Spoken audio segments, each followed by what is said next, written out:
10వ తరగతి మొదటి లెసన్ ప్రత్యక్ష దైవాలు. కవి పరిచయం.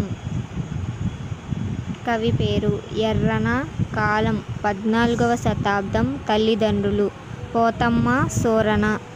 జన్మస్థలం పాకనాడు సీమ అని పిలువబడే ప్రకాశం జిల్లా కందుకూరు సమీపంలోని గుడ్లూరు గ్రామం. రచనలు రామాయణం, హరివంశం, మహాభారతం, నృసింహ పురాణం.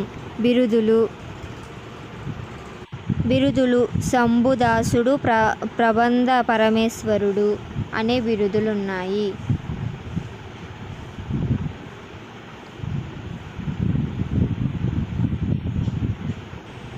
అర్థాలు: జనకుడు తండ్రి, అమరుడు, మరణం లేనివాడు, వాంఛ కోరిక, హితము మంచి, మేలు.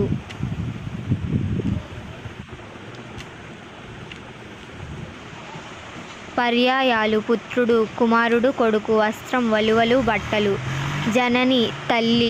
చక్షువు నేత్రం, నయనం కన్ను. వహిని అగ్ని, నిప్పు, అనలం. నానార్థాలు. అర్థం: శతార్థం, ధనము. గురువు, ఉపాధ్యాయుడు. ఫలం: పండు,